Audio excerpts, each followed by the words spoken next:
Sebelum ceritanya dimulai, silahkan tulis di kolom komentar dari daerah mana saja teman-teman yang menonton cerita ini. Jangan lupa like dan subscribe agar channel ini bisa semakin berkembang dan bisa mempersembahkan cerita yang lebih menarik lagi. Jeritan Amel menggema di ruangan bercat putih steril itu, menyatu dengan bunyi monoton dari mesin pemantau detak jantung. Keringat membasahi keningnya, menempelkan helai-helai rambut ke pelipisnya yang pucat. Rasa sakitnya luar biasa, seperti gelombang pasang yang datang lagi dan lagi, meremukan tulang punggungnya, menarik setiap urat di tubuhnya hingga batas maksimal. Di tengah badai rasa sakit itu, hanya ada satu hal yang menjadi sauh bagi kesadarannya. Wajah Bima, suaminya. Ia membayangkan senyum Bima yang selalu berhasil menenangkannya, janji-janji manis Bima tentang masa depan mereka bertiga, dan bagaimana Bima akan menggendong putra mereka dengan bangga.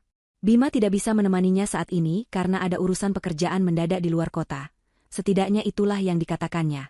Urusan yang sangat penting, yang akan menjamin masa depan keluarga kecil mereka. Amel percaya, ia selalu percaya pada Bima. Seorang perawat dengan lembut menyeka keningnya. Tarik napas panjang, Bu Amel. Sedikit lagi, kepalanya sudah terlihat. Suara perawat itu terdengar jauh, teredam oleh rasa sakit dan kelelahan yang luar biasa. Amel mengumpulkan sisa-sisa tenaganya, mendorong dengan sekuat tenaga sambil memejamkan mata. Ia tidak lagi melihat dinding rumah sakit atau lampu neon yang menyilaukan. Ia melihat rumah baru mereka, taman kecil di belakang tempat putra mereka akan belajar berjalan, dan Bima yang memeluknya dari belakang sambil berbisik bahwa semua pengorbanan ini akan terbayar lunas. Cinta memberinya kekuatan. Cinta membuatnya bertahan dari rasa sakit yang sepertinya tidak akan pernah berakhir.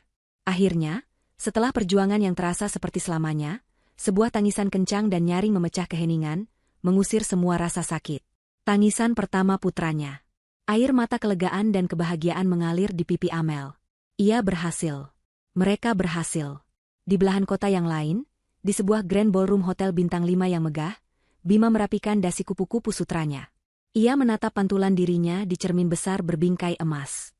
Jas yang ia kenakan adalah rancangan desainer ternama, pas di badan dan memancarkan aura kemewahan. Tidak ada jejak kekhawatiran di wajahnya, hanya ada senyum puas dan antisipasi yang berkilauan di matanya. Di sampingnya, ibunya, Ibu Santi, merapikan lipatan kecil di bahu jas Bima dengan jemari yang dihiasi cincin berlian. Wajahnya berseri-seri, penuh kemenangan. Kau tampak sempurna, nak, desisnya, lebih seperti penegasan daripada pujian. Semua mata akan tertuju padamu dan Siska. Ini adalah awal dari kejayaan keluarga kita. Bima tertawa kecil. Tentu saja, Bu. Semua sudah diatur sesuai rencana. Tamu-tamu penting dari keluarga Siska sudah mulai berdatangan. Ayahnya akan menjadi mitra bisnis yang luar biasa. Ia melirik ke sekeliling ruangan yang didekorasi dengan ribuan bunga mawar putih dan kristal yang menjuntai dari langit-langit. Karpet merah tebal terhampar menyambut para tamu, dan alunan musik orkestra yang lembut mengalun di udara. Ini adalah dunia yang selalu ia dambakan, dunia yang ia yakini pantas ia dapatkan. Dunia yang tidak akan pernah bisa diberikan oleh Amel, wanita sederhana yang naif itu. Ibu Santi menepuk lengannya. Ingat, Bima.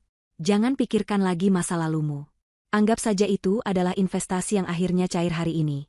Semua tabungannya, semua hasil kerja kerasnya, telah membawamu ke pelaminan ini. Itu adalah satu-satunya kegunaan dia. Mereka berdua tersenyum, senyum yang sama, dingin dan penuh perhitungan. Tidak ada sedikitpun rasa bersalah dalam diri mereka, hanya ada kepuasan atas rencana yang berjalan begitu sempurna. Kembali di rumah sakit, setelah putranya dibersihkan dan diletakkan di dadanya, Amel merasakan kedamaian yang belum pernah ia rasakan sebelumnya. Semua rasa sakit hilang, digantikan oleh gelombang cinta yang murni untuk makhluk mungil yang sedang menggeliat di pelukannya. Jari-jari kecilnya yang rapuh mencengkeram jari telunjuk Amel. Matanya yang masih terpejam tampak begitu damai. Ia begitu mirip dengan Bima. Hati Amel membuncah. Ia harus segera memberitahu suaminya. Dengan tangan sedikit gemetar karena sisa-sisa kelelahan, ia meraih ponselnya. Ia mengambil foto pertama putranya, foto close-up wajah mungilnya yang sedang tertidur pulas, bibir kecilnya bergerak-gerak seolah sedang bermimpi. Sebuah mahakarya. Ia mengirimkan foto itu ke Bima, dengan sebuah pesan singkat yang syarat dengan emosi. Putra kita sudah lahir, Mas. Dia sehat dan sangat tampan, sepertimu. Amel menunggu dengan jantung berdebar. Ia membayangkan bagaimana Bima akan melompat kegirangan saat menerima pesan ini, bagaimana ia mungkin akan langsung meninggalkan pekerjaannya dan bergegas ke rumah sakit. Ia menatap layar ponselnya, menunggu balasan. 1 menit berlalu. Lalu 2 menit. Mungkin sinyalnya buruk, pikirnya. Mungkin Bima sedang di tengah rapat penting. Amel mencoba menenangkan dirinya, mengalihkan perhatiannya pada putranya, mengelus pipinya yang lembut. Namun, matanya terus melirik ke layar ponsel. Akhirnya, setelah 5 menit yang terasa seperti 1 jam, ponselnya bergetar. Sebuah pesan masuk dari Bima. Dengan senyum lega, Amel membukanya. Senyumnya langsung membeku di wajahnya, lalu perlahan-lahan luruh, digantikan oleh ekspresi kosong penuh ketidakpercayaan. Kata-kata di layar itu terasa begitu asing, begitu tajam, menusuk langsung ke jantungnya. Pernikahanku dengan Siska akan segera dimulai. Jangan pernah hubungi aku lagi. Anak itu bukan urusanku. Dunia Amel seakan berhenti berputar. Napasnya tercekat di tenggorokan. Ini pasti salah. Ini lelucon. Mungkin ponsel Bima dibajak. Ia mencoba membaca ulang pesan itu, berharap matanya salah, berharap otaknya salah menafsirkan. Tapi kata-kata itu tetap sama, dingin dan kejam. Sebelum ia sempat mencerna apa yang terjadi, sebuah pesan lain masuk. Kali ini dari Ibu Santi. Tidak ada kata-kata, hanya sebuah foto. Foto itu menunjukkan Bima yang sedang tersenyum lebar, berdiri di atas pelaminan yang sangat mewah, dan di sampingnya adalah seorang wanita cantik dalam balutan gaun pengantin yang berkilauan. Siska. Ibu Santi berdiri di samping mereka, memeluk keduanya dengan bangga. Latar belakangnya adalah dekorasi bunga yang sama persis, seperti yang ada di foto-foto vendor pernikahan yang pernah dilihat Amel di majalah. Ponsel itu terlepas dari genggamannya yang lemas, jatuh ke selimut dengan bunyi yang nyaris tak terdengar. Suara mesin pemantau detak jantung tiba-tiba terasa begitu memekakan telinga. Ruangan putih yang tadinya terasa seperti surga karena kelahiran putranya, kini berubah menjadi neraka yang dingin dan sunyi. Kebahagiaan terbesarnya terjadi di hari yang sama dengan pengkhianatan terdalamnya. Amel hanya bisa menatap kosong ke dinding, sementara air matanya mulai mengalir tanpa bisa ia kendalikan. Keheningan yang menyelimuti Amel terasa lebih berat daripada selimut rumah sakit yang membungkus tubuhnya. Ia tidak menangis lagi, air matanya sudah kering, meninggalkan jejak dingin di pipinya. Ia hanya duduk di sana, bersandar pada bantal, memeluk bayinya yang tertidur dengan erat seolah-olah dunia di luar sana bisa merenggutnya kapan saja. Pikirannya kosong, sebuah mekanisme pertahanan dari otaknya untuk melindunginya dari rasa sakit yang begitu hebat hingga nyaris tak tertahankan. Seorang perawat masuk untuk memeriksa kondisinya, wajahnya menunjukkan kekhawatiran. Bu Amel, Anda baik-baik saja? Tekanan darah Anda sedikit naik. Apa ada yang bisa saya bantu? Amel hanya menatapnya dengan pandangan kosong, tidak mampu membentuk kata-kata. Perawat itu menghela napas, lalu mengganti kantong infus Amel dalam diam sebelum pergi. Saat itulah bayinya mulai menggeliat dan mengeluarkan rengekan kecil. Lapar. Rengekan itu, suara kehidupan yang begitu bergantung padanya, berhasil menembus kabut tebal di benak Amel. Ia bukan lagi hanya Amel, ia adalah seorang ibu. Dan seorang ibu tidak boleh menyerah. Dengan jari-jari yang masih terasa kaku, ia mengambil ponselnya. Hanya ada satu nama di benaknya yang bisa ia hubungi. Satu-satunya orang yang tidak akan pernah menghakiminya, satu-satunya orang yang ia percaya sepenuhnya. Alex. Sahabat lamanya sejak kuliah. Panggilan itu tersambung pada dering kedua. Alex, bisiknya, suaranya serak dan pecah. Halo, Amel? Ada apa? Bukankah seharusnya kau? Suara Alex terdengar ceria, sebelum akhirnya ia menyadari ada yang tidak beres dari nada suara Amel. Amel, kau kenapa? Apa terjadi sesuatu? Amel menarik napas dalam-dalam, mencoba menahan isak tangis yang kembali mengancam. Aku butuh bantuanmu, Alex. Bisakah kau datang ke Rumah Sakit Harapan Bunda? Aku di ruang mawar, nomor 201. Tidak ada pertanyaan lebih lanjut. Alex hanya berkata, aku segera ke sana.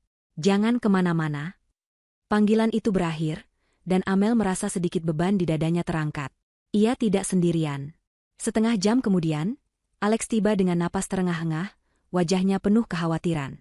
Ia membawa sekantong buah-buahan dan beberapa botol minuman. Namun, senyumnya langsung hilang saat melihat kondisi Amel. Ia melihat mata Amel yang bengkak, tatapannya yang kosong, dan bayi mungil di pelukannya. Amel, apa yang terjadi? Di mana Bima? Tanya Alex sambil meletakkan bawaannya di meja. Amel tidak menjawab, ia hanya menyerahkan ponselnya kepada Alex. Dengan dahi berkerut, Alex mengambil ponsel itu dan membaca 2 pesan terakhir yang diterima Amel. Wajahnya berubah dari khawatir menjadi marah. Rahangnya mengeras, dan tangannya mengepal begitu erat hingga buku-buku jarinya memutih. "Brengsek," desisnya pelan, penuh amarah. Ia menatap Amel dengan tatapan iba. "Aku tidak tahu harus berkata apa, Mel. Ini di luar batas kewarasan."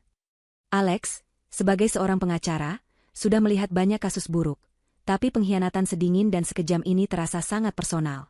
Alex segera mengambil alih situasi. "Kau sudah makan? Kau butuh istirahat. Biar aku yang urus administrasinya." Amel hanya mengangguk lemah. Ia terlalu lelah secara emosional dan fisik untuk berdebat. Sementara Amel mencoba menyusui putranya untuk pertama kali, Alex pergi ke bagian administrasi rumah sakit. Ia kembali 15 menit kemudian, namun raut wajahnya jauh lebih kelam dari sebelumnya. "Mel, ada masalah," katanya pelan, mencoba menjaga suaranya agar tidak membangunkan bayi. "Tagihan persalinanmu belum dibayar sama sekali. Jumlahnya cukup besar. Aku tanya ke kasir. Mereka bilang Bima seharusnya sudah menyelesaikan pembayaran deposit sejak minggu lalu, tapi dia tidak pernah datang." Pukulan lain menghantam Amel. Jadi, Bima tidak hanya meninggalkannya, ia meninggalkannya dalam keadaan terlilit hutang. "Tabungan bersama kami," bisik Amel. "Ada di bank sentral. Seharusnya lebih dari cukup." Dengan bantuan Alex, Amel mencoba mengakses rekening bersama mereka melalui aplikasi mobile banking. Ia memasukkan kata sandinya, jantungnya berdebar kencang. Ia berdoa dalam hati, berharap semua ini hanya mimpi buruk. Halaman saldo terbuka. Angka yang tertera di sana membuatnya mual. 0 rupiah. 0 rupiah.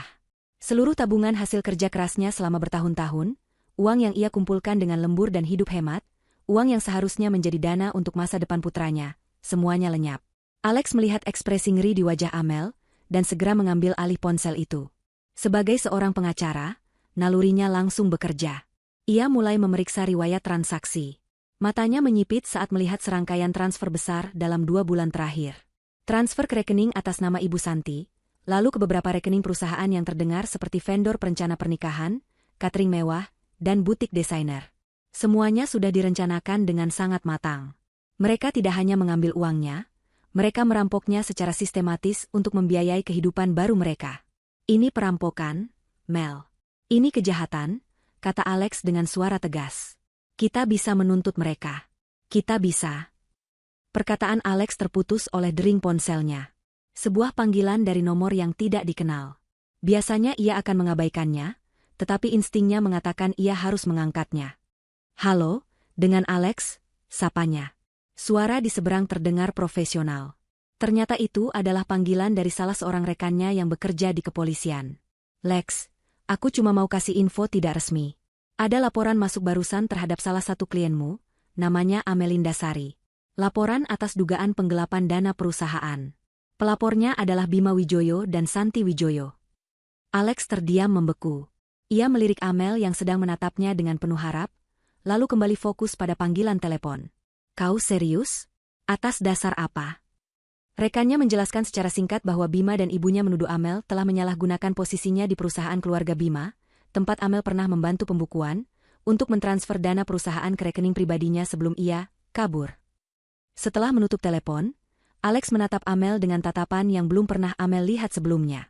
Sebuah campuran antara amarah, kasihan, dan ketakutan. "Amel," katanya pelan, suaranya berat. "Ini lebih buruk dari yang kita duga. Mereka tidak hanya mengambil uangmu dan meninggalkanmu. Mereka sudah menyiapkan laporan polisi atas namamu.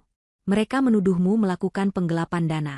Mereka tidak hanya ingin menyingkirkanmu, mereka ingin memastikan kau hancur, bahkan mungkin dipenjara." Dunia Amel yang sudah hancur berkeping-keping, kini seolah dilenyapkan menjadi debu. Mereka ingin merebut segalanya, termasuk kebebasannya dan mungkin juga haknya atas putranya sendiri. Untuk sesaat, Amel merasa ingin menyerah. Ia ingin lenyap saja dari muka bumi. Namun, saat ia menunduk dan menatap wajah putranya yang tertidur damai, sesuatu dalam dirinya berubah. Rasa sakit yang membakar itu perlahan mendingin, mengeras menjadi sesuatu yang lain. Sesuatu yang dingin, tajam, dan sangat fokus. Keputusasaan telah sirna, digantikan oleh amarah sedingin es. Ia menatap Alex, dan kali ini, tidak ada lagi air mata di matanya. Hanya ada kilat baja yang mengerikan. "Alex," katanya dengan suara yang tenang namun bergetar karena amarah yang tertahan. "Kalau begitu, kita tidak akan bertahan. Kita akan menyerang balik. Ruangan rumah sakit itu telah berubah. Tirai-tirai ditarik rapat, menciptakan suasana yang terisolasi dari dunia luar. Alex telah mengubah meja kecil di samping tempat tidur menjadi pusat komando darurat. Laptopnya terbuka, menampilkan dokumen-dokumen hukum yang rumit, dan beberapa buku catatan legal tergeletak di sampingnya. Amel, dengan bayinya yang tertidur di keranjang di sisinya, tidak lagi tampak seperti korban yang rapuh. Sorot matanya tajam, pikirannya jernih, dan setiap gerakannya menunjukkan tujuan. Amarah telah menjadi bahan bakarnya, dan tekadnya telah menjadi kerangka bajanya. Mereka tidak punya banyak waktu. Alex menjelaskan bahwa laporan polisi seperti ini, yang diajukan oleh orang-orang dengan koneksi seperti keluarga Siska, bisa bergerak sangat cepat. Mereka harus menemukan bukti balasan sebelum surat panggilan resmi dilayangkan. Mereka membangun narasi yang sangat rapi. Mel, kata Alex, suaranya serius sambil menunjuk ke diagram yang ia buat di buku catatannya. Mereka akan mengklaim bahwa kau, karena sakit hati akan diceraikan, mencoba membalas dendam dengan mencuri uang perusahaan. Mereka akan menggunakan transaksi ke rekening pribadimu yang kau lakukan untuk keperluan rumah tangga sebagai bukti awal. Lalu, mereka akan mengatakan kau mentransfer sisanya ke rekening rahasia sebelum kabur. Fakta bahwa kau berada di rumah sakit saat pernikahan mereka terjadi akan mereka putar, seolah kau sedang membangun alibi. Ini jahat. Tapi di mata hukum yang hanya melihat hitam dan putih di atas kertas, ini bisa terlihat meyakinkan.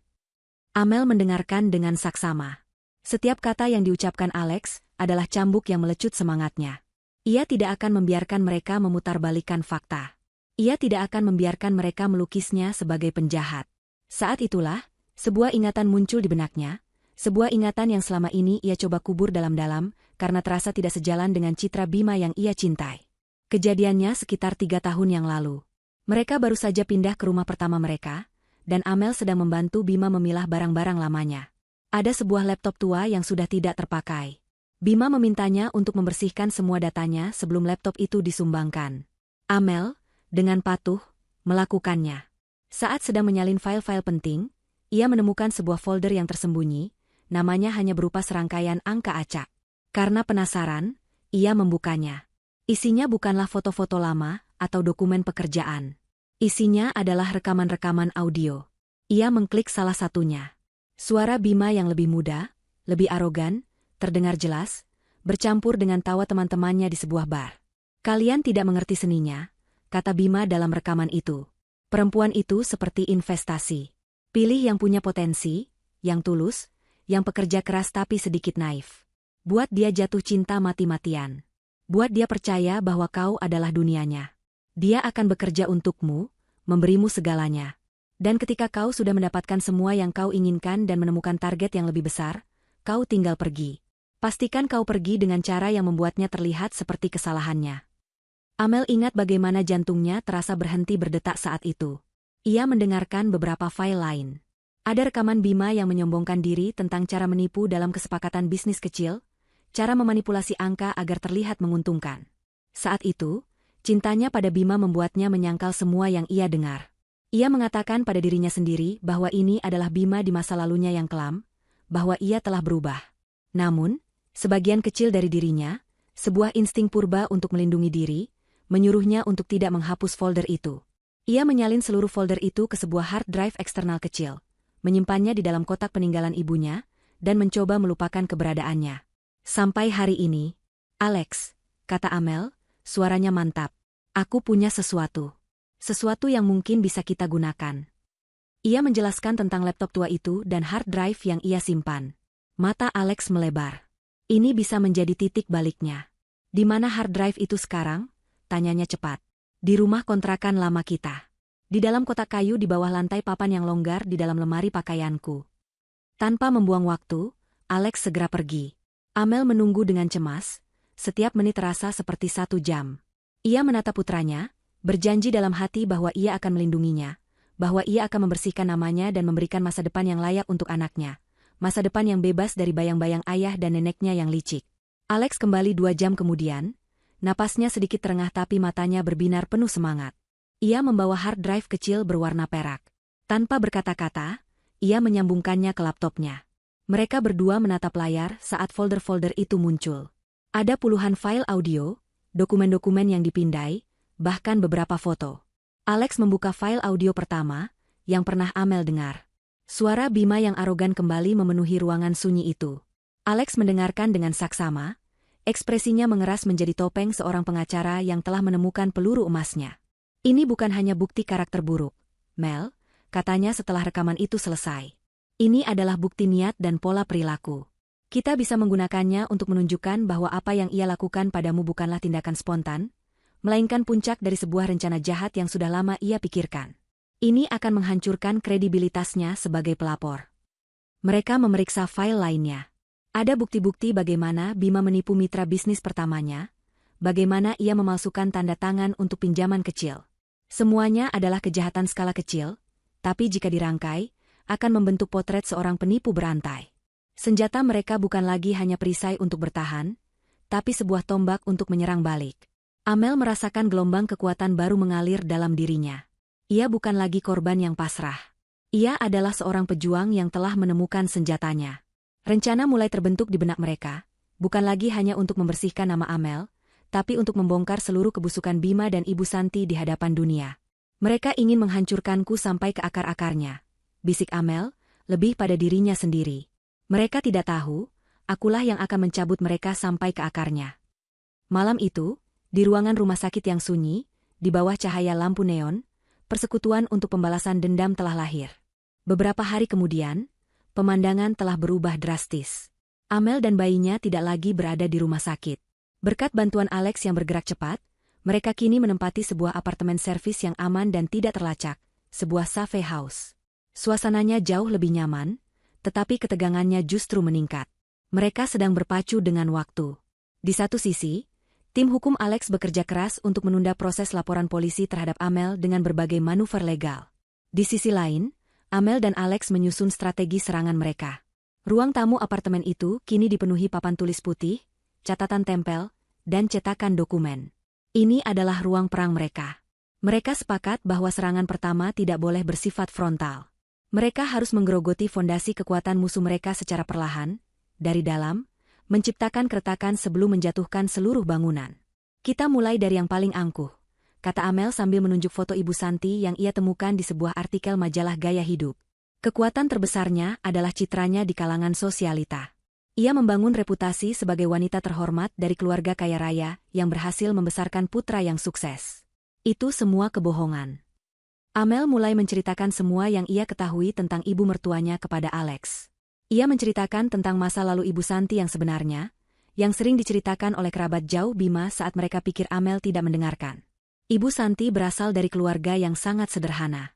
Ia terobsesi dengan kekayaan dan status sejak muda. Ia pernah terlilit hutang yang sangat besar pada rentenir, sebelum akhirnya menikah dengan ayah Bima yang saat itu merupakan seorang pegawai negeri biasa. Ia bahkan pernah berselisih hebat dengan saudara-saudaranya sendiri, karena masalah warisan tanah yang nilainya tidak seberapa. Dia paling takut terlihat miskin, simpul Amel. Dia lebih takut kehilangan muka daripada kehilangan uang. Alex mengangguk, otaknya yang tajam langsung menangkap inti permasalahannya. Perang persepsi, gumamnya. Kita tidak perlu menuduhnya dengan kejahatan. Kita hanya perlu menceritakan kisah masa lalunya yang sebenarnya. Kebenaran, jika diungkapkan pada waktu dan tempat yang tepat, bisa menjadi senjata yang lebih tajam dari fitnah. Namun, mereka tidak bisa melakukannya sendiri. Mereka butuh seorang profesional. Seseorang yang bisa bergerak di dunia abu-abu tanpa meninggalkan jejak. Alex memiliki koneksi yang tepat. Melalui panggilan video terenkripsi, ia memperkenalkan Amel kepada seorang pria paruh-baya bernama Heru. Penampilan Heru biasa saja, tidak mencolok, tipe orang yang akan langsung Anda lupakan setelah bertemu. Tapi di dunianya, ia adalah seorang legenda. Seorang private investigator yang spesialisasinya adalah menggali informasi dan menyebarkannya seperti virus. Amel, meskipun awalnya ragu, akhirnya setuju. Ia memberikan semua informasi yang ia miliki kepada Heru, nama-nama kerabat lama Ibu Santi, alamat rumah masa kecilnya di sebuah gang sempit, bahkan nama rentenir yang pernah mengejarnya. Saya tidak ingin Anda berbohong, Pak Heru, kata Amel dengan tegas. Saya hanya ingin Anda membuat orang-orang di lingkaran sosialnya sekarang bertanya-tanya, dari mana sebenarnya seorang Santi Wijoyo berasal. Heru tersenyum tipis. Saya mengerti, Bu Amel. Saya tidak menjual kebohongan. Saya hanya menyajikan fakta dalam kemasan yang menarik. 2 hari kemudian, rencana itu dieksekusi. Heru tidak mendekati para sosialita itu secara langsung. Ia memulai dari pinggiran. Ia mendatangi sebuah reuni SMA lama Ibu Santi, menyamar sebagai seorang alumni yang sedang menulis buku kenangan. Ia mewawancarai teman-teman lama Ibu Santi, memancing cerita-cerita tentang masa sulit mereka. Lalu, ia bergerak ke lingkaran berikutnya, seorang desainer gaun langganan para sosialita yang terkenal suka bergosip. Heru, dengan menyamar sebagai klien potensial, secara tidak sengaja, menjatuhkan beberapa informasi menarik. Oh, Tante Santi Wijoyo? Saya dengar beliau orang yang sangat gigih, ya? Memulai semuanya dari nol di sebuah kampung kecil. Sungguh inspiratif. Benih keraguan mulai ditanam. Informasi-informasi kecil itu mulai menyebar dari mulut ke mulut, dari satu grup arisan ke grup lainnya, dibumbui dan dilebih-lebihkan di setiap pemberhentian. Puncaknya terjadi di sebuah acara amal yang diselenggarakan oleh istri seorang pejabat tinggi, sebuah acara di mana Ibu Santi diharapkan menjadi pusat perhatian. Ia datang dengan gaun mewah dan perhiasan yang berkilauan, menyapa semua orang dengan senyum agung. Namun, ia merasakan ada yang berbeda. Orang-orang masih tersenyum padanya, tetapi ada tatapan aneh di mata mereka. Saat ia mengambil segelas sampanye, ia melewati dua wanita yang sedang berbisik. Ia pura-pura tidak mendengar, tetapi telinganya yang terlatih menangkap potongan percakapan mereka. Katanya dulu sampai harus jual gorengan untuk bayar hutang. Pantas saja anaknya begitu, ternyata DNA-nya memang oportunis. Senyum di wajah Ibu Santi membeku. Darahnya terasa surut dari wajahnya. Ia mencoba mengabaikannya, tetapi kemanapun ia pergi, ia merasa menjadi subjek bisikan.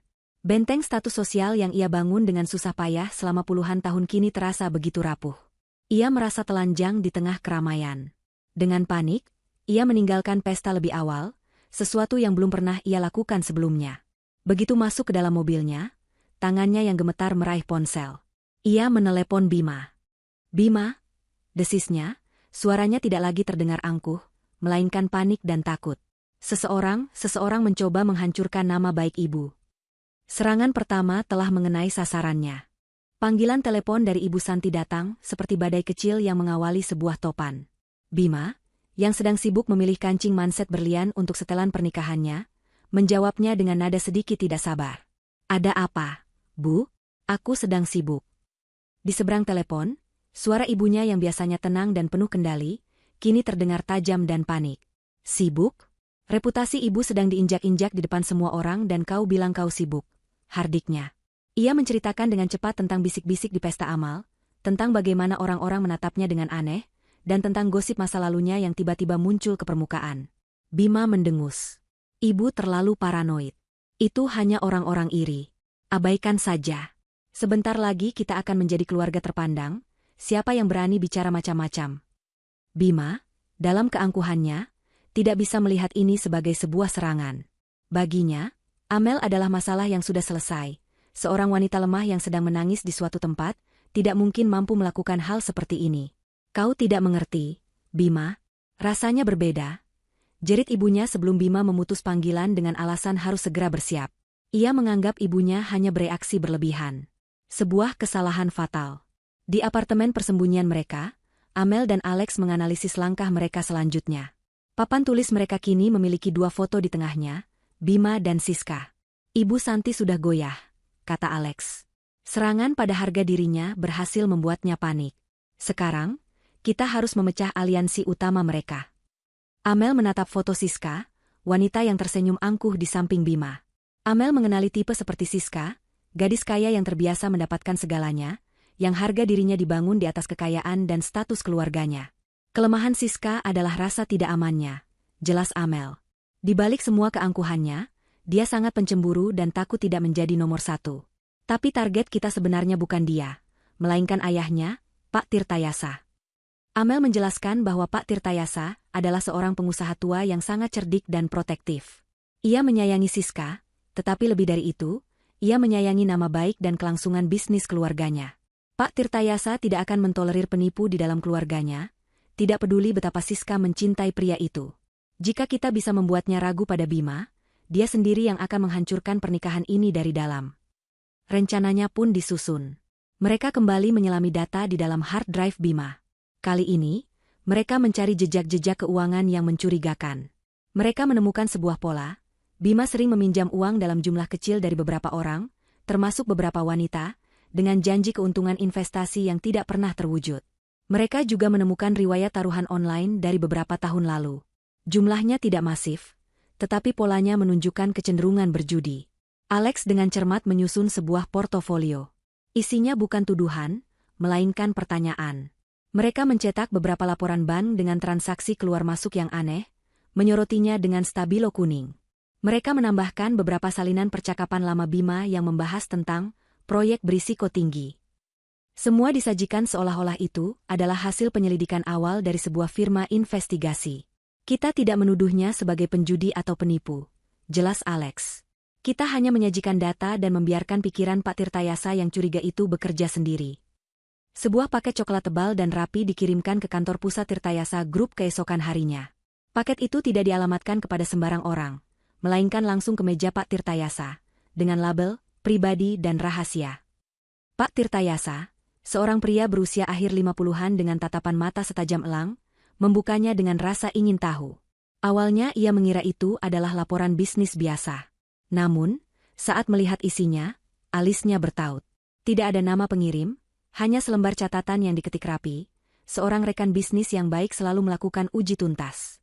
Mungkin Anda ingin melihat lebih dekat riwayat keuangan calon menantu Anda sebelum semuanya terlambat. Pak Tirtayasa adalah orang yang sangat teliti. Ia tidak mudah percaya pada tuduhan anonim, tetapi ia juga tidak pernah mengabaikan peringatan. Dengan tenang, ia mulai memeriksa dokumen-dokumen di dalam paket itu satu persatu. Ia melihat pola transaksi yang tidak wajar, nama-nama wanita yang tidak ia kenal, dan istilah-istilah investasi yang ia tahu sering digunakan dalam skema Ponzi. Sebagai seorang pebisnis kawakan, ia tidak butuh waktu lama untuk mengenali tanda-tanda bahaya. Ia tidak panik. Dengan dingin, ia mengangkat telepon dan menghubungi kepala tim keuangannya. Saya ingin Anda memeriksa beberapa transaksi dan nama ini. Lakukan secara diam-diam. Saya butuh laporannya di meja saya besok pagi. Keesokan harinya, laporan itu datang. Meskipun timnya tidak dapat membuktikan adanya kejahatan, mereka mengonfirmasi bahwa transaksi-transaksi itu nyata dan beberapa nama yang terkait dengan Bima memiliki reputasi yang kurang baik di dunia bisnis. Bagi Pak Tirtayasa, itu sudah cukup. Asap menandakan adanya api. Malam itu, ia memanggil Bima dan Siska untuk makan malam di kediaman utamanya, sebuah rumah megah yang lebih mirip istana. Suasana makan malam itu terasa sangat dingin. Setelah hidangan penutup disajikan, Pak Tirtayasa meletakkan serbetnya dan menatap Bima dengan pandangan menusuk. Bima, katanya dengan suara tenang yang mematikan. Aku selalu percaya bahwa fondasi bisnis dan keluarga yang baik adalah kejujuran. Hari ini, kejujuranmu sedang dipertanyakan. Ia kemudian mendorong map berisi hasil penyelidikannya ke seberang meja. Bima membukanya, dan wajahnya langsung pucat pasi. Ia melihat salinan transaksi banknya, nama-nama dari masa lalunya. Ini hanya kesalahpahaman, Pak, gagap Bima, keringat dingin mulai membasahi pelipisnya. Ini fitnah dari orang yang iri dengan hubungan saya dan Siska. Siska menatap ayahnya dengan bingung, lalu merebut map itu dari tangan Bima. Matanya melebar saat melihat isinya. Ayah, apa ini? Bima, tanyanya dengan suara bergetar. Pak Tirtayasa tidak membiarkan Bima menjawab. Aku tidak bertanya apakah ini fitnah. Aku bertanya padamu, Bima. Jelaskan transaksi ini. Jelaskan siapa wanita-wanita ini. Jelaskan riwayat judimu. Setiap pertanyaan adalah sebuah pukulan telak. Bima mencoba berkelit, memberikan jawaban-jawaban yang berbelit-belit dan tidak meyakinkan. Namun, di hadapan tatapan dingin Pak Tirtayasa, semua kebohongannya terdengar kosong. Siska, melihat kepanikan di wajah Bima dan bukti yang tak terbantahkan di tangannya, akhirnya meledak. Jadi benar? Ayahku benar? Kau punya hutang judi? Siapa wanita-wanita ini, Bima? Jeritnya, rasa malunya berubah menjadi amarah. Jawab aku. Pertengkaran hebat pun tak terhindarkan. Bima dan Siska saling berteriak. Sementara Pak Tirtayasa hanya menonton dengan ekspresi jijik. Aliansi yang dibangun di atas keserakahan dan status itu kini retak hebat. Akhirnya, Pak Tirtayasa menggebrak meja. Cukup, bentaknya, suaranya menggema di seluruh ruangan. Ia menatap Bima dengan tatapan tanpa ampun. Pernikahan ini tetap berjalan, hanya karena aku tidak ingin menanggung malu di depan ratusan tamu undangan. Tapi dengarkan aku baik-baik. Sampai kau bisa membersihkan namamu dan membuktikan setiap sen uangmu halal, Jangan pernah bermimpi menyentuh 1% pun dari aset keluarga Tirtayasa. Dan aku akan mengawasimu. Ancaman itu lebih menakutkan daripada pembatalan. Bima kini berada di bawah mikroskop seorang pria yang sangat berkuasa, yang sekarang membencinya. Racun keraguan telah bekerja, merusak segalanya dari dalam. Pagi hari pernikahan itu tiba, namun udara tidak dipenuhi dengan kegembiraan, melainkan dengan ketegangan yang pekat. Di suite hotel presidensial yang mewah, Bima berdiri di depan cermin, tetapi ia tidak melihat seorang pengantin pria yang bahagia. Ia melihat seorang pria yang terpojok. Pertengkarannya dengan Siska semalam berlanjut hingga larut, diisi dengan tuduhan dan air mata. Mereka akan menikah hari ini, tetapi hubungan mereka sudah terasa hampa. Di ruangan lain, Ibu Santi mondar-mandir dengan cemas. Gosip tentang masa lalunya belum juga reda, dan kini ditambah dengan masalah yang dibawa Bima dengan keluarga Tirtayasa. Ia bisa merasakan tatapan dingin dari besannya setiap kali mereka bertemu. Fondasi kerajaan baru yang mereka impikan ternyata dibangun di atas tanah yang longsor. Semuanya terasa salah. Siska, di ruang riasnya, didandani oleh para perias terbaik, tetapi matanya bengkak dan merah. Ia merasa dipermalukan dan dibohongi. Ia menikahi seorang pria yang reputasinya kini compang-camping di mata ayahnya sendiri. Pesta ini terasa lebih seperti sebuah kewajiban untuk menyelamatkan muka daripada sebuah perayaan cinta. Sementara para pengkhianat itu bergelut dengan drama internal mereka, di bagian lain kota, tim Alex bergerak dengan presisi militer. Pagi itu, Alex, dengan setelan jas paling tajamnya, berdiri di depan kantor kejaksaan. Ia tidak datang sendiri. Ia datang bersama timnya, membawa sebuah koper yang berisi bukti-bukti yang telah mereka susun rapi. Mereka tidak lagi hanya mencoba membela Amel, mereka kini secara resmi melancarkan serangan. Mereka mengajukan laporan pidana terhadap Bima Wijoyo dan Santi Wijoyo atas 3 tuduhan: penipuan, penggelapan dana, dan yang paling serius, memberikan laporan palsu kepada pihak berwajib yang merugikan nama baik Amel. Kartu truf mereka adalah rekaman audio dari hard drive Amel, yang telah diverifikasi keasliannya oleh seorang ahli forensik digital. Rekaman di mana Bima dengan jelas mengakui niatnya untuk menipu seorang wanita demi hartanya.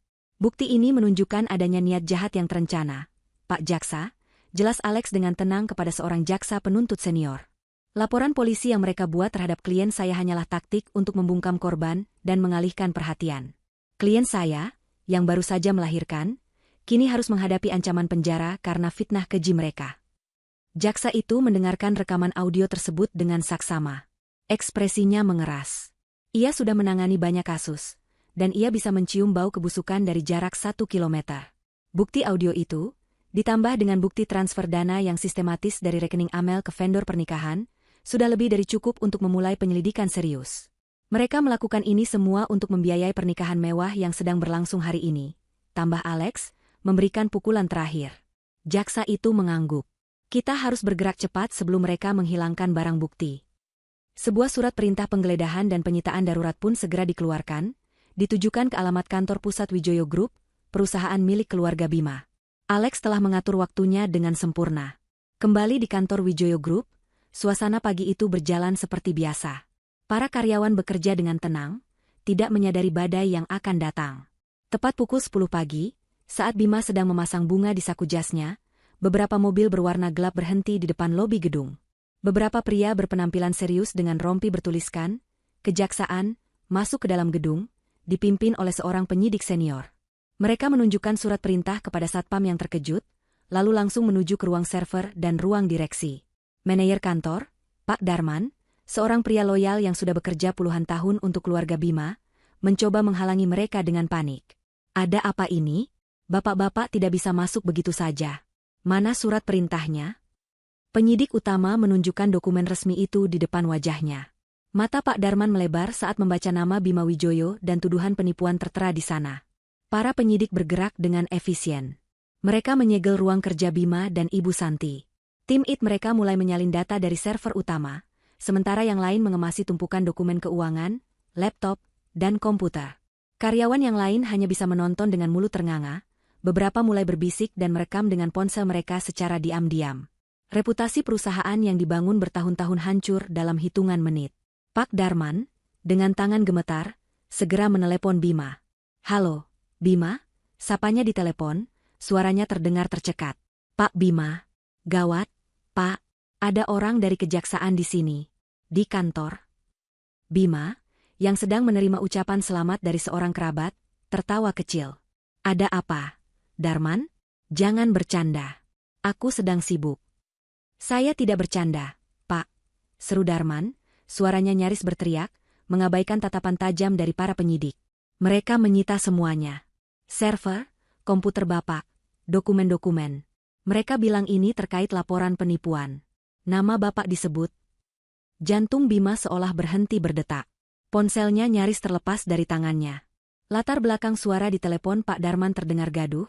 Ada suara-suara orang yang memberi perintah. Ini nyata. Ini sedang terjadi sekarang. Seluruh darah seakan surut dari wajahnya. Rencananya yang sempurna, dunianya yang mewah, semuanya mulai runtuh tepat di hari kemenangannya. Ia menatap pantulan dirinya di cermin. Jas mahal, rambut tertata rapi, senyum yang dipaksakan. Di balik topeng pengantin pria yang sukses itu, kini hanyalah seorang penipu yang ketakutan, yang jeratnya sudah terpasang di lehernya sendiri. Resepsi pernikahan dimulai dalam suasana yang aneh.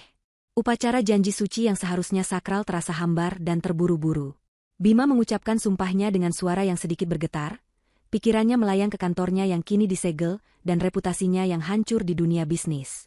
Siska, dengan senyum yang dipaksakan di wajahnya, merasakan tatapan tajam ayahnya menusuk punggungnya sepanjang acara. Ibu Santi, yang biasanya menjadi pusat perhatian dengan tawa dan sapaan hangatnya, kini lebih banyak diam, matanya terus mengawasi para tamu, mencoba membaca ekspresi mereka, mencari tanda-tanda cemoohan di balik senyum sopan mereka. Para tamu undangan, terutama dari kalangan pebisnis, sudah mendengar desas-desus tentang penggeledahan di kantor Wijoyo Group. Mereka datang, tetapi lebih karena rasa penasaran daripada simpati. Mereka berbisik di sudut-sudut ruangan, di balik gelas-gelas kristal dan kipas tangan, menjadikan keluarga mempelai sebagai tontonan utama. Di apartemennya, Amel memandang bayinya yang tertidur lelap di dalam boks di sampingnya. Ia merasakan ketenangan yang aneh. Tidak ada lagi amarah yang membara atau rasa sakit yang menyayat. Yang ada hanyalah sebuah tujuan yang jernih. Ini bukan lagi sekadar balas dendam pribadi. Ini adalah tentang keadilan. Tentang memastikan bahwa orang-orang seperti Bima dan Ibu Santi tidak bisa lagi menyakiti orang lain. Tentang menunjukkan pada putranya kelak, bahwa ibunya tidak pernah menyerah saat ditindas. Alex duduk di seberangnya, laptopnya terhubung ke beberapa layar monitor yang menampilkan denah ballroom hotel dan beberapa saluran komunikasi terenkripsi. Tim teknis sudah siap, Mel, katanya pelan. Dia akan mengambil alih sistem audiovisual tepat saat MC memberikan aba-aba. Semuanya tergantung padamu sekarang. Amel mengangguk. Ia sudah siap. Ia merapikan blus sederhananya, menyisir rambutnya, dan duduk tegak di kursi yang telah disiapkan di depan sebuah kamera berkualitas tinggi. Di belakangnya, latar belakangnya adalah dinding putih bersih. Tidak ada kemewahan, hanya kejujuran. Di ballroom hotel, setelah para tamu menyantap hidangan pembuka, seorang pembawa acara dengan suara yang ceria dan dibuat-buat naik ke atas panggung. Para hadirin sekalian yang berbahagia, serunya, mencoba memecah suasana yang kaku. Kini tibalah saat yang kita nanti-nantikan. Sebuah persembahan cinta, sebuah kilas balik perjalanan asmara kedua mempelai kita yang terkasih, Bima dan Siska. Mari kita saksikan bersama. Musik romantis yang lembut mulai mengalun. Lampu-lampu ballroom sedikit diredupkan, mengarahkan semua perhatian ke dua layar proyektor raksasa yang mengapit panggung pelaminan. Bima dan Siska berdiri, mencoba tersenyum bahagia sambil berpegangan tangan. Para tamu mengangkat ponsel mereka, siap mengabadikan momen yang mereka kira akan indah itu. Ibu Santi menarik napas lega, berharap video ini bisa memperbaiki suasana dan mengembalikan citra sempurna yang ingin ia tampilkan. Namun, yang muncul di layar bukanlah foto-foto liburan Bima dan Siska di Eropa. Musik romantis itu berhenti mendadak, digantikan oleh keheningan total yang terasa memekakan telinga. Layar yang tadinya menampilkan logo monogram BNDES, berkedip sesaat, lalu berubah menjadi hitam. Para tamu bergumam, mengira ada kesalahan teknis. Petugas hotel tampak panik. Bima menatap tajam ke arah ruang kontrol audio, wajahnya menegang. Dan kemudian, gambar itu muncul. Bukan gambar statis, melainkan sebuah siaran langsung. Gambarnya sangat jernih, menampilkan sebuah ruangan sederhana yang terang benderang. Di tengah ruangan itu, duduk seorang wanita. Amel. Ia tampak tenang, wajahnya memancarkan kekuatan yang sunyi. Ia mengenakan pakaian yang sederhana namun rapi, dan di pelukannya, ia menggendong seorang bayi yang baru lahir yang sedang tertidur pulas. Seluruh isi ballroom terdiam. Para tamu menurunkan ponsel mereka, mata mereka terpaku pada layar. Kontras antara kemewahan palsu di panggung pelaminan dan kesederhanaan yang tulus di layar itu begitu menusuk. Bima membeku di tempatnya, darah seolah surut dari wajahnya. Siska menatap layar dengan mulut sedikit terbuka, tidak mengerti apa yang sedang terjadi. Ibu Santi terkesiap, tangannya menutup mulutnya dengan ngeri. Kemudian, Amel mulai berbicara. Suaranya, yang dialirkan langsung melalui sistem pengeras suara canggih di ballroom itu, terdengar sangat jernih, tenang, dan memenuhi setiap sudut ruangan. Tidak ada nada histeris atau marah. Hanya ada ketenangan yang mematikan. "Selamat malam para tamu terhormat," sapanya, matanya menatap lurus ke kamera, seolah menatap langsung ke setiap orang di ruangan itu. "Maaf telah mengganggu pesta Anda. Nama saya Amelinda Sari. Bagi sebagian dari Anda yang belum tahu, saya adalah istri pertama dari pria yang sedang berdiri di atas panggung itu, Bima Wijoyo." Gelombang kejutan yang sunyi menyapu seluruh ruangan. Bisikan-bisikan mulai terdengar. Amel melanjutkan, suaranya tetap stabil. "Dan ini," katanya sambil menunduk menatap bayi di pelukannya dengan penuh kasih, "adalah putra kami. Ia lahir tepat saat ayahnya sedang mengucapkan janji suci kepada wanita lain." Kali ini, bisikan itu berubah menjadi gumaman keterkejutan yang lebih keras. Amel mengangkat kepalanya lagi, kembali menatap kamera. "Saya tidak akan mengambil banyak waktu Anda. Saya hanya ingin, sebagai wanita yang hasil kerja kerasnya telah membiayai perayaan indah malam ini, untuk mempersembahkan sebuah video. Sebuah klarifikasi, jika Anda berkenan. Anggap saja ini, hadiah pernikahan dari saya." Ia tersenyum tipis, senyum yang tidak mencapai matanya yang berkilat dingin. "Selamat menikmati pertunjukannya." Sesaat setelah Amel menyelesaikan kalimatnya, siaran langsung itu berakhir. Layar kembali menjadi hitam selama sepersekian detik yang terasa sangat panjang. Keheningan di dalam ballroom begitu pekat, seolah semua orang menahan napas secara bersamaan. Bima, yang baru saja pulih dari keterkejutannya, berteriak panik ke arah petugas hotel. "Matikan! Matikan layarnya sekarang!" Tetapi sudah terlambat. Sebelum ada yang bisa bergerak, layar itu kembali menyala, dan sebuah suara yang familiar memenuhi ruangan. Suara Bima sendiri. Tidak ada gambar, hanya gelombang suara visual dan subtitle yang jelas di bagian bawah layar. Itu adalah rekaman audio dari hard drive Amel. Suara Bima yang lebih muda terdengar tertawa bersama teman-temannya. Buat dia jatuh cinta mati-matian. Buat dia percaya bahwa kau adalah dunianya, dan ketika kau sudah mendapatkan semua yang kau inginkan dan menemukan target yang lebih besar, kau tinggal pergi. Para tamu saling berpandangan, wajah mereka menunjukkan kebingungan dan awal dari sebuah kengerian. Kemudian, layar berganti. Sebuah presentasi yang dibuat dengan sangat profesional muncul, menampilkan salinan laporan bank. Panah-panah merah yang tebal bergerak secara dramatis, menunjukkan aliran dana yang keluar dari rekening bertanda, tabungan bersama Amel Bima. Panah itu mengalir ke rekening pribadi Ibu Santi, lalu bercabang lagi, mengalir deras ke rekening-rekening dengan nama yang kini sangat dikenali oleh para tamu. Nama hotel tempat mereka berada, nama perencana pernikahan terkenal yang mengatur acara itu, nama desainer gaun yang dipakai Siska, dan nama catering mewah yang hidangannya baru saja mereka santap. Bukti itu tak terbantahkan. Mereka semua sedang berpesta di atas penderitaan seorang wanita yang baru saja melahirkan. Rasa mual kolektif mulai terasa di antara para hadirin. Ini bukan lagi sekadar skandal perselingkuhan, ini adalah perampokan yang keji. Seolah itu belum cukup, adegan berikutnya menampilkan salinan laporan polisi yang diajukan Bima dan Ibu Santi terhadap Amel, dengan tuduhan penggelapan dana terpampang jelas di sana. Tanggal laporan itu hanya beberapa hari sebelum pernikahan. Para tamu terkesiap. Kini mereka mengerti, itu bukan hanya perampokan, tetapi juga sebuah fitnah yang dirancang untuk menghancurkan korban secara total. Bima gemetar hebat, ia mencoba berjalan turun dari panggung tetapi kakinya terasa seperti jeli. Ibu Santi terisak pelan, reputasinya yang ia bangun seumur hidup kini menjadi abu dalam hitungan menit. Siska menatap Bima dengan kebencian murni. "Kau bilang dia pergi begitu saja. Kau bilang dia yang mencuri uangmu," desisnya. Dan kemudian, datanglah pukulan terakhir, yang paling mematikan. Layar menampilkan sebuah video, kualitasnya sedikit kasar, sepertinya dari kamera keamanan atau ponsel. Video itu menunjukkan Siska yang sedang berbicara di telepon dengan salah seorang temannya di sebuah kafe. Suaranya terdengar jernih dan sombong, penuh dengan kemenangan yang kejam. "Tentu saja aku tahu dia sedang hamil tua," kata Siska dalam rekaman itu, diiringi tawa kecil yang sinis. "Justru bagus. Kan?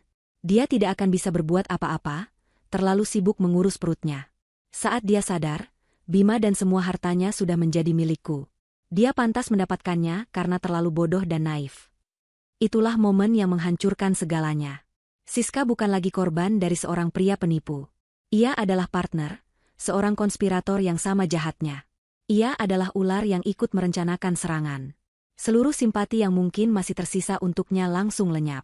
Para tamu menatapnya dengan pandangan jijik. Saat itulah ayahnya, Pak Tirtayasa, bergerak. Wajahnya yang tenang kini berubah menjadi topeng amarah yang dingin. Ia tidak berjalan, ia berbaris menuju panggung dengan langkah-langkah yang mantap. Ruangan kembali sunyi, semua mata tertuju padanya. Ia mengabaikan Bima dan Ibu Santi seolah mereka tidak ada. Ia berhenti tepat di depan putrinya, Siska. Ayah, itu tidak benar, itu rekayasa. Isak Siska mencoba meraih lengan ayahnya. Pak Tirtayasa menepisnya dengan kasar. Suaranya tidak keras, tetapi dingin dan menusuk, terdengar oleh semua orang di barisan depan. Kau, katanya, setiap kata diucapkan dengan penekanan yang mematikan. Telah mempermalukan nama Tirtayasa. Kau telah menyeret nama keluarga ini ke dalam lumpur kejahatan yang menjijikan ini. Ia menatap Siska dengan pandangan yang sama sekali tidak menunjukkan kasih sayang seorang ayah. Mulai detik ini, lanjutnya, suaranya sedikit meninggi agar semua orang bisa mendengar. Kau bukan lagi putriku. Siska menjerit seolah ditampar. Itu adalah hukuman yang lebih buruk dari apapun. Kehilangan nama, kehilangan status, kehilangan identitas. Saat itulah, di puncak kekacauan itu, pintu utama ballroom didorong terbuka dengan keras. Beberapa petugas polisi berseragam, diikuti oleh para penyidik berompi dari kejaksaan yang sebelumnya menggerebek kantor Bima, masuk ke dalam ruangan. Mereka berjalan dengan tenang namun penuh wibawa, langsung menuju ke arah panggung yang kini telah berubah menjadi panggung sandiwara kehancuran. Pesta telah berakhir, dan pengadilan akan segera dimulai. Kedatangan polisi mengubah kekacauan yang riuh menjadi sebuah drama yang sunyi dan menegangkan. Para tamu yang tadinya berteriak dan berbisik kini terdiam, ponsel mereka masih menyala, merekam setiap detik dari peristiwa yang luar biasa ini. Pemimpin tim penyidik, seorang pria parubaya dengan wajah tegas, berjalan lurus ke arah Bima dan Ibu Santi, mengabaikan Siska yang masih terisak di lantai panggung. Bima Wijoyo dan Santi Wijoyo, katanya dengan suara yang jelas dan berwibawa, tanpa emosi. Anda kami amankan untuk dimintai keterangan sehubungan dengan laporan atas dugaan tindak pidana penipuan, penggelapan dana, dan memberikan keterangan palsu di bawah sumpah. Anda berhak untuk diam. Bima, yang tadinya lumpuh karena syok, tiba-tiba tersadar. Tunggu. Anda tidak tahu siapa saya? Saya kenal. Ia mencoba menyebut nama seorang pejabat, sebuah gertakan terakhir yang menyedihkan. Penyidik itu bahkan tidak berkedip. Semua bisa Anda jelaskan nanti di kantor, katanya, sambil memberi isyarat kepada dua petugas di belakangnya. Momen ketika borgol logam yang dingin itu diklik di pergelangan tangan Bima adalah suara kehancuran mutlak. Kilatan lampu kamera dari ponsel para tamu menjadi semakin intens. Ibu Santi, melihat putranya diborgol, akhirnya kehilangan semua kendali dirinya. Ia menjerit, bukan jeritan kemarahan, tetapi jeritan putus asa yang melengking. Tidak. Jangan sentuh anakku. Ini semua salah paham. Ini semua salah perempuan itu, teriaknya sambil mencoba melawan. Namun, perlawanannya sia-sia. Seorang polwan dengan sigap menahannya dan memasangkan borgol di tangannya juga. Gaun malamnya yang mahal dan perhiasannya yang berkilauan kini menjadi kontras yang ironis dengan borgol di tangannya. Citra wanita agung yang ia bangun seumur hidupnya hancur lebur menjadi debu. Sementara itu, Siska ditinggalkan sendirian di atas panggung. Ayahnya, Pak Tirtayasa, telah berjalan turun dari panggung tanpa menoleh ke belakang sedikitpun. Ia berjalan lurus melewati kerumunan, memerintahkan ajudannya untuk menyiapkan mobil, meninggalkan putrinya di tengah-tengah reruntuhan pesta pernikahannya. Para tamu undangan, yang tadinya adalah teman-teman dan kolega keluarganya, kini menatapnya dengan campuran rasa kasihan dan jijik. Tak ada satupun yang mendekat untuk menghiburnya. Ia telah menjadi racun, aib yang harus dihindari. Gaun pengantinnya yang indah seharga ratusan juta rupiah kini terasa seperti kain karung yang kasar, dan tiara di rambutnya terasa seperti mahkota duri. Ia telah mendapatkan semua yang ia inginkan, dan dalam prosesnya, ia kehilangan segalanya. Perjalanan Bima dan Ibu Santi dari ballroom ke lobi hotel adalah sebuah parade kehinaan. Para tamu membentuk jalan bagi mereka, bukan karena hormat, tetapi agar bisa merekam dengan lebih jelas. Saat pintu lobi terbuka, badai yang sesungguhnya menyambut mereka. Puluhan wartawan dan juru kamera, yang rupanya telah diberi informasi oleh Heru sang investigator, sudah menunggu. Lampu kilat menyambar-nyambar tanpa henti, menyilaukan mata. Mik-mik disodorkan ke wajah mereka. Pak Bima, benarkah Anda menipu istri pertama Anda? Ibu Santi, apakah benar pesta ini dibiayai dari uang menantu Anda? Bagaimana tanggapan keluarga Tirtayasa? Pertanyaan-pertanyaan itu menghujani mereka seperti peluru. Bima hanya bisa menundukkan kepalanya, mencoba menyembunyikan wajahnya. Ibu Santi, di sisi lain, justru mengangkat kepalanya, matanya yang bengkak menatap liar ke arah kamera, sebuah pemandangan tragis dari keangkuhan yang hancur.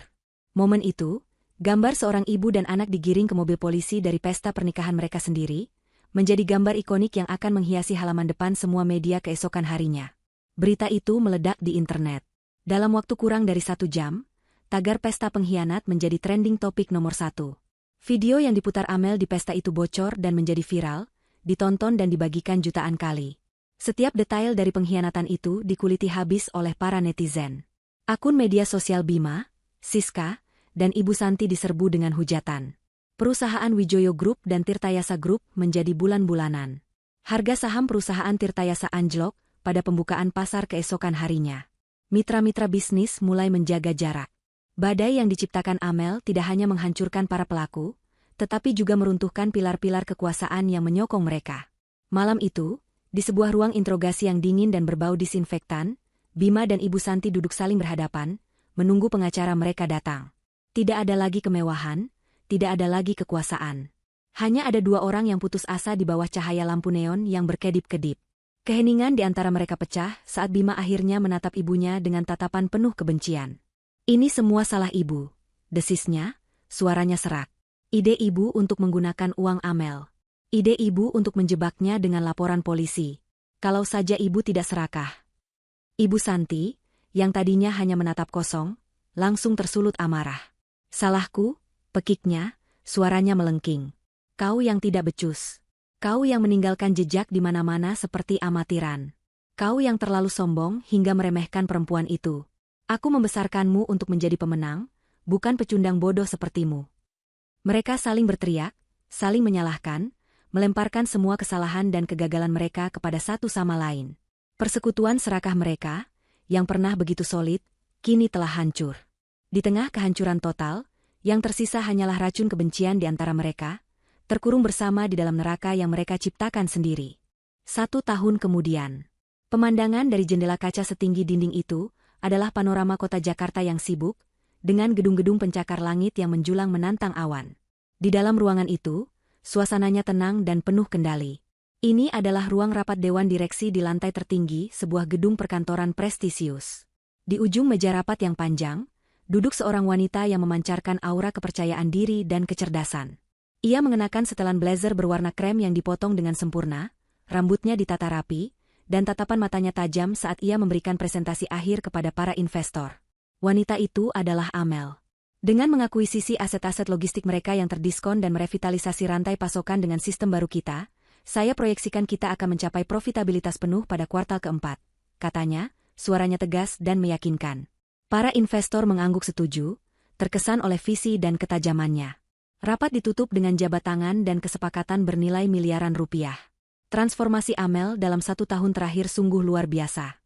Setelah malam pembalasannya, proses hukum berjalan sesuai harapan. Dengan bukti-bukti yang tak terbantahkan, Amel tidak hanya memenangkan gugatan perdatanya, mendapatkan kembali semua uangnya ditambah ganti rugi dalam jumlah yang sangat besar, tetapi ia juga menjadi saksi kunci dalam kasus pidana yang menjerat Bima dan Ibu Santi. Mereka berdua dinyatakan bersalah atas semua tuduhan dan dijatuhi hukuman penjara yang cukup lama. Di persidangan, Bima tampak seperti pria yang patah, sementara Ibu Santi terus menyangkal segalanya dengan delusi keagungan hingga palu hakim diketuk. Mereka kini mendekam di penjara, menua dalam penyesalan dan keterasingan. Amel bisa saja berhenti di sana, hidup nyaman dari uang ganti rugi. Namun, ia memilih jalan yang berbeda. Ia melihat peluang di tengah krisis. Wijoyo Group, perusahaan keluarga Bima, bangkrut total setelah skandal itu. Dengan cerdik, Amel menggunakan sebagian uangnya untuk membeli aset-aset terbaik perusahaan itu yang dilelang dengan harga murah. Ia tidak meneruskan nama Wijoyo. Ia membangun sebuah perusahaan baru dari nol, di atas puing-puing perusahaan yang pernah menindasnya. Ia menamainya Arkana Group, diambil dari nama tengah putranya. Di bawah kepemimpinannya yang inovatif dan etis, perusahaan itu tumbuh dengan pesat, menjadi simbol kebangkitan dan kekuatan. Nasib Siska berbeda. Keluarganya berhasil melindunginya dari tuntutan hukum untuk menghindari skandal yang lebih dalam, tetapi ia harus membayar harga yang mahal. Ia diasingkan, dikirim untuk tinggal di luar negeri dengan tunjangan yang sangat minim. Namanya dicoret dari daftar ahli waris Tirtayasa. Ia kehilangan segalanya, status sosial, teman-teman, dan yang paling penting, rasa hormat dari ayahnya sendiri. Terakhir kali Amel mendengar kabarnya, Siska hidup dalam kesendirian yang menyedihkan, terus-menerus dihantui oleh bayangan kesuksesan Amel yang sesekali muncul di majalah-majalah bisnis internasional. Setelah para investor meninggalkan ruang rapat, pintu terbuka dan Alex masuk sambil tersenyum. "Kerja bagus, bos," katanya. Hubungan mereka telah berkembang menjadi persahabatan yang solid dan kemitraan profesional yang tak terkalahkan. Alex kini menjabat sebagai kepala penasihat hukum di Arkana Group. "Kau sudah lihat Arka hari ini?" tanya Amel. Senyum lembut akhirnya muncul di wajahnya, melunakkan ekspresi pebisnisnya yang tangguh. Alex tertawa. "Tentu saja. Dia sedang sibuk, mengakuisisi menara balok di ruang bermainmu." Di salah satu sudut kantor CEO Amel yang luas dan minimalis, terdapat sebuah area bermain yang aman dan nyaman. Amel berjalan ke sana, melepaskan blazernya. Putranya, yang kini sudah menjadi seorang balita yang aktif, berlari kecil menyambutnya sambil tertawa riang. Amel mengangkatnya dan memeluknya dengan erat. Inilah alasan dari semua perjuangannya. Amel berdiri di depan jendela kaca raksasanya, menggendong putranya. Ia menatap hamparan kota di bawahnya. Setahun yang lalu, ia berada di titik terendah dalam hidupnya, dikhianati, difitnah, dan nyaris kehilangan segalanya. Hari ini, ia berdiri di puncak, bukan karena warisan atau keberuntungan, tetapi karena kekuatannya sendiri. Ia tidak lagi merasakan kebencian atau dendam. Perasaan itu telah lama hilang, digantikan oleh rasa damai dan kepuasan yang mendalam. Pembalasan dendam terbaiknya bukanlah melihat musuh-musuhnya jatuh. Pembalasan dendam terbaiknya adalah kebahagiaan dan kesuksesannya sendiri. Ia telah mengubah racun pengkhianatan menjadi fondasi sebuah kerajaan. Sambil menunjuk ke arah gedung-gedung di bawah, ia berbisik kepada putranya, "Lihat, sayang. Suatu hari nanti, ini semua akan menjadi milikmu. Bukan karena kau terlahir sebagai pangeran, tapi karena ibumu belajar bagaimana cara menjadi seorang ratu." Ia tersenyum, senyum tulus seorang pemenang sejati yang telah menemukan takdirnya sendiri. Fajar yang baru telah tiba, dan ia adalah sang maharani. 5 tahun kemudian, langit senja di atas Jakarta melukiskan gradasi warna jingga dan ungu, menjadi latar yang sempurna untuk pemandangan di sebuah taman pribadi yang luas dan terawat. Tawa riang seorang anak kecil memecah keheningan sore itu, berlarian di atas rumput hijau sambil mengejar seekor kupu-kupu. Anak itu adalah Arkana, kini berusia 6 tahun, dengan mata yang berbinar-binar penuh kehidupan, sama seperti ibunya. Amel memperhatikannya dari teras belakang rumahnya yang megah namun hangat, sebuah cangkir teh melati di tangannya. Ia tidak lagi mengenakan setelan bisnis yang kaku. Hari ini, ia hanya seorang ibu yang sedang menikmati waktu bersama putranya, mengenakan gaun katun sederhana yang melambai-lambai di tiup angin sepau-sepau. Kesuksesan Arkana Group telah melampaui semua proyeksi. Namun, pencapaian terbesar Amel bukanlah angka-angka di laporan keuangan. Itu adalah Yayasan Amelinda, sebuah lembaga amal yang ia dirikan untuk memberikan bantuan hukum dan perlindungan bagi para ibu tunggal dan korban kekerasan dalam rumah tangga. Ia telah mengubah rasa sakitnya menjadi sebuah perisai bagi orang lain, memastikan tidak ada lagi wanita yang harus merasakan keputusasaan yang pernah ia alami sendirian. Alex, yang kini sudah menikah dan memiliki keluarga sendiri, masih menjadi sahabat terdekatnya. Ia dan keluarganya sering berkunjung, dan Alex telah menjadi sosok, paman Alex, yang dipuja oleh Arka. Ikatan mereka adalah bukti bahwa hubungan yang tulus tidak selalu harus romantis, tetapi bisa menjadi fondasi dukungan yang tak tergoyahkan seumur hidup. Suatu sore, saat sedang berbelanja di sebuah supermarket kelas menengah untuk membeli bahan kue kesukaan Arka, Amel tanpa sengaja melihat sosok yang familiar di kasir sebelah. Wanita itu tampak lebih tua dari usianya, dengan rambut kusam yang diikat seadanya dan pakaian yang pudar warnanya. Tangannya yang tanpa perhiasan gemetar saat menghitung beberapa lembar uang receh untuk membayar sebungkus mie instan. Butuh beberapa saat bagi Amel untuk mengenalinya. Itu adalah Siska. Tidak ada lagi jejak keangkuhan di wajahnya, hanya ada garis-garis kelelahan dan kepahitan. Pandangan mereka bertemu selama sepersekian detik.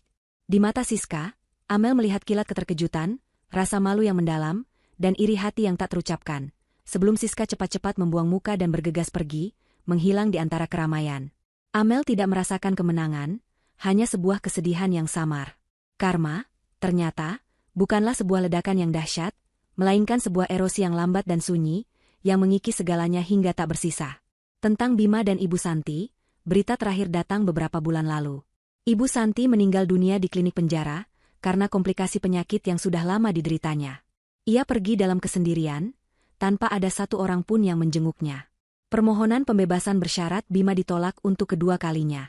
Menurut berita, ia menjadi pria pendiam yang selalu menunduk, hancur oleh rasa bersalah dan penyesalan yang datang terlambat. Nama mereka telah lama dilupakan oleh dunia, hanya menjadi catatan kaki dalam sebuah skandal yang pernah menggemparkan kota. "Bunda," panggil Arka, berlari ke arahnya sambil memegang sebuah bunga dandelion. "Lihat." Arka mau tiup, biar keinginan Arka terkabul. Amel tersenyum, berjongkok untuk menyamai tinggi putranya. "Oh ya? Apa keinginanmu, sayang?" Arka memejamkan matanya erat-erat, lalu meniup bunga itu dengan sekuat tenaga, membuat benih-benihnya terbang menari-nari di udara senja. Setelah itu, ia membuka matanya dan menatap Amel. "Arka cuma mau bunda bahagia. Selalu." Hati Amel menghangat. Ia menarik putranya ke dalam pelukannya, mencium puncak kepalanya yang wangi. Ia menatap benih-benih dandelion yang terbang menjauh, masing-masing membawa harapan baru. Keinginannya sudah lama terkabul. Ia tidak lagi melihat ke belakang, pada reruntuhan masa lalunya. Karena di hadapannya, dalam pelukannya, adalah masa depannya. Sebuah masa depan yang ia bangun sendiri, bukan dari abu pembalasan dendam, melainkan dari fondasi cinta, ketahanan, dan kekuatan seorang wanita yang memilih untuk bangkit.